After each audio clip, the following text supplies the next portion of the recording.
নমস্কার দর্শক, ডিসেম্বর মাস চলছে। কিছুদিনের মধ্যেই কিন্তু আমাদের আম গাছগুলো মুকুল নিয়ে আসবে, বিশেষ করে কিছু অল টাইম এবং কিছু বিদেশি ভ্যারাইটি। দেশীয় ভ্যারাইটি মুকুল আসবে জানুয়ারির মাঝামাঝিতে। যাই হোক, প্রতিটা আম গাছ থেকে যেন ভালো পরিমাণে মুকুল আসে এবং ভালো পরিমাণে ফলন হয়, সেজন্য এই ডিসেম্বর মাসেই কিন্তু কয়েকটি জিনিস আমাদের স্প্রে করতে হবে। কনফার্ম করতে হবে গাছে মুকুল নিয়ে আসার, কনফার্ম করতে হবে ভালো ফলন দেওয়ার। আমাদের গ্যারান্টি নিতে হবে যেন সেই মুকুল আবার না ঝরে। চলুন দর্শক, আজকের ভিডিওটি শুরু করা যাক। দর্শক, আম গাছে এখন একটি সুপ্ত দশা চলছে। কিছুদিনের মধ্যে কিন্তু এই দশাটি থাকবে না, ভেঙে যাবে। মোটামুটি বিদেশি ভ্যারাইটিগুলো এই ডিসেম্বরের লাস্ট এই টাইমে কিন্তু মুকুল নিয়ে চলে আসে। কিছু কিছু গাছে আবার এখন মুকুল ফুটতে শুরু করেছে। তো যাই হোক, এই সন্ধিক্ষণে আমরা যদি ভালো মানের কয়েকটি জিনিস গাছকে দিতে পারি, সেক্ষেত্রে সে কিন্তু সুস্থ মুকুলে জন্ম দেবে। এর মধ্যে প্রথমটি হচ্ছে আমাদের ভালো মানের একটি পটাশিয়ামযুক্ত সার গাছে স্প্রে করতে হবে।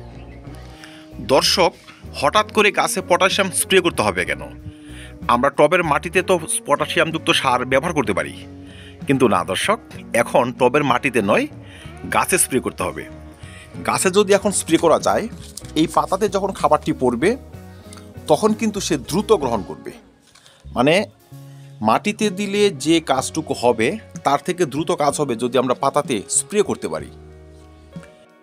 যে সমস্ত গাছ মুকুল আসার জন্য একদম তৈরি হয়ে রয়েছে, সেই ধরনের গাছে যদি প্রথমে আমরা পটাশিয়ামযুক্ত একটি খাদ্য স্প্রে করতে পারি, সুস্থ মুকুল নিয়ে আসবে এবং খুব দ্রুত মুকুল নিয়ে আসবে।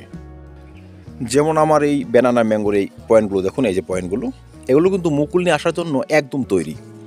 এখন যদি এই সমস্ত পয়েন্টে বা এই সমস্ত পাতাতে পটাশিয়ামের ঘাটতি থাকে, সেক্ষেত্রে এরা কিন্তু কিছুটা বেরিয়ে শুকিয়ে যাবে বা মুকুলগুলো এলো সেই মুকুল ঝরে যাবে। তাই আমরা পটাশিয়ামযুক্ত খাদ্য প্রথমে গাছে স্প্রে করব। আর এটি আপনি এই ডিসেম্বরের মাঝামাঝি স্প্রে করতে পারবেন, এখন স্প্রে করে দিলে হয়। দর্শক, পটাশিয়ামের কাজই হলো গাছের ফুল ফল নিয়ে আসা, গাছকে রোগমুক্ত রাখা এবং সুস্থ ফুল থেকে ফলে পরিণত করা। তো এই যে কাজগুলো এখন কিন্তু করতে পারে আমাদের একটি স্প্রে। সেক্ষেত্রে আমরা কিভাবে স্প্রেটি সারবো? সেক্ষেত্রে আমরা 05234 নিতে পারি, 050 নিতে পারি। 1 লিটার জলে 2 থেকে 2.5 গ্রাম গুলে গাছে স্প্রে করতে পারি। 2 নম্বর হচ্ছে, এখন যদি গাছে নিউট্রিন ডিফিসিয়েন্সি থাকে বা ফুড ডিফিসিয়েন্সি থাকে, সেক্ষেত্রেও কিন্তু গাছে সুস্থ মুকুলে জন্ম হবে না। মুকুল এলেও সেই মুকুল ঝরে যাবে, মুকুল অসুস্থ থাকবে, সেই মুকুল থেকে কোনোভাবে আপনি গুটি সেট করতে পারবেন না। সেজন্য আমাদের কিছু মাইক্রো নিউট্রিয়েন্ট এই সময় গাছে স্প্রে করে দিতে হবে। সেই মাইক্রো নিউট্রিয়েন্টটি হতে পারে অর্গানিক, মাইক্রো নিউট্রিয়েন্টটি হতে পারে রাসায়নিক। যে ধরনের ওষুধের মধ্যে বিশেষ করে boron, iron, copper, zinc, potassium এই ধরনের খাবার থাকবে, সেই ধরনের ওষুধে আপনারা স্প্রে করবেন। বায়োভিটা এক্স স্প্রে করা যায়, মোমোমিন পাউডার আপনারা ব্যবহার করতে পারবেন। 1 লিটার জল নেবেন, 2 গ্রাম মোমোমিন পাউডার নেবেন, সঙ্গে 1.5 গ্রাম বোরন নিয়ে মিশিয়ে গাছে স্প্রে করে দিন। তবে দর্শক, স্প্রেগুলো এইভাবে সারতে হয়। আপনি প্রথমে একটি কীটনাশক স্প্রে করবেন। কীটনাশক স্প্রে করে গাছ থেকে কীটের বিদায় করবেন, যেন কোনো রকম চূষক পোকা, লাদা পোকা, মাইটস গাছে না থাকতে পারে, তারা বিদায় হয়ে গেল। তারপর আপনি স্প্রে করলেন ভালো মানের মাইক্রোনিউট্রিয়েন্ট সঙ্গে বোরন। তাহলে নিউট্রিয়েন্ট ডিফিসিয়েন্সি গাছ থেকে বিদায় হয়ে গেল। গাছটা কিন্তু অনেকটা অ্যাক্টিভ হতে শুরু করবে মুকুল নিয়ে আসার জন্য। সেই মুকুলকে সুস্থভাবে গাছে ধরে রাখতে এবং মুকুলের সার্বিক বিকাশের জন্য তখন আপনারা ব্যবহার করবেন পটাশিয়াম। ইচ্ছে করলে আবার পটাশিয়াম এবং মাইক্রোনিউট্রিয়েন্ট একত্রে গাছে স্প্রে করা যায়। তার 2 থেকে 3 দিন আগে আপনারা ইনসেকটিসাইড গাছে স্প্রে করতে পারবেন। আমি এখানে 2 লিটার জল নিয়েছি। 2 লিটার জলে আমি সঙ্গে আর একটু ছত্রাকনাশক নিয়ে নিয়েছি। অ্যান্ট্রাকোল পাউডার ব্যবহার করব 4 গ্রাম পরিমাণে। আর এই প্রফিনাফস সাইপারমেট্রিন গ্রুপের কীটনাশকটি ব্যবহার করব 2 গ্রাম পরিমাণে, মানে একটু অল্পই ব্যবহার করব। 2 গ্রাম প্রফিনাফস সাইপারমেট্রিন গ্রুপের কীটনাশক এবং 4 গ্রাম অ্যান্ট্রাকোল পাউডার একত্রে গুলে আমি স্প্রে করব। দর্শক, এখন প্রশ্ন হতে পারে যে অন্যান্য সময় তো এই ধরনের ওষুধ 2 ml ব্যবহার হয়, এখন হঠাৎ করে 1 ml কেন? দর্শক, এখন গাছ থেকে মুকুল বেরোবে, মুকুলের যে পয়েন্টগুলো সেগুলো ফাটতে শুরু করবে। কোনোভাবে যদি আমি চড়া ডোজের কীটনাশক সেখানে স্প্রে করি, হিতে বিপরীত হতে পারে, সে সমস্ত স্থান পুড়ে যেতে পারে। কারণ মুকুলের পয়েন্টগুলো কিন্তু খুবই সেন্সিটিভ হয়, তাই আমি কীটনাশকের পরিমাণ কমিয়ে নেব, ছত্রাকনাশক মোটামুটি ঠিকই দিব। তো আসুন আগে স্প্রে করে নিই।